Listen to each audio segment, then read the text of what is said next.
করে তখন আমাদের দীর্ঘদিনের স্বাধীনতা, দীর্ঘদিনের সংগ্রাম, দীর্ঘদিনের পরিশ্রম সফল হবে। আমাদের প্রধান উপদেষ্টা ডক্টর মোহাম্মদ ইউনূস সাহেব বলতেছেন যে সকলে ঐক্যবদ্ধভাবে আমরা ভোটের পক্ষে কাজ করব। ভোট আমাদের গণতান্ত্রিক অধিকার। উনি বলতেছেন দেশের চাবি এখন আমাদের হাতে, এই 12 তারিখ পর্যন্ত দেশের চাবি আমাদের হাতে। আমরা যদি দেশের উন্নয়ন চাই তাহলে ভোটের পক্ষে কাজ করব। আর যদি দেশের অনুন্নয়ন চায়, আগের মতো স্বাভাবিক আগের বন্ধ করতে চায়, তাহলে না ভোট জয়লাভ করবে। আর যখন না ভোট যদি জয়যুক্ত লাভ করে, তাহলে আমাদেরকে আবার 5 বছর, হয়তো বা 15 বছর বা 20 বছর আমাদেরকে দুঃখে দুঃখে মরতে হবে, কাঁদতে হবে, তখন আর সুযোগ পাবো না।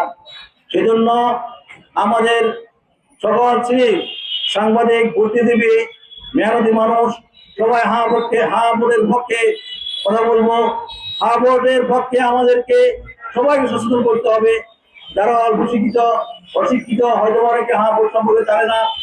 সেই জন্য আমরা যারা শিক্ষিত রয়েছি, আমরা যারা সমাজের 8% রয়েছি, এখন একটু কথা বলার সময়, এখন কথা বলতে হবে। এখন যদি কথা না বলেন, আর অল্প কয়টা দিন যদি কথা না বলেন, যদি ভোট জয়যুক্ত লাভ না করতে পারে, তখন কিন্তু আমরা আর কান্নাকাটি করলে লাভ হবে না।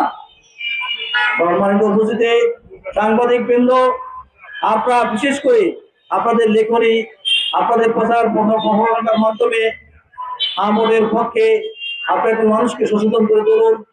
সচেতন যখন হবে, তখন মানুষ ভোট সম্পর্কে রায় দিবে। এই জন্য এবারে নির্বাচন সুষ্ঠু, সুন্দর, সুশৃঙ্খল হবে এবং সকল প্রভাবযুক্ত হবে আশা করি আমরা। সেই জন্য আমরা আমাদের মা বোন যারা রয়েছেন তাদেরকে বলবো যে ভোট কেন্দ্রে আসেন, ভোটের পক্ষে কথা বলেন।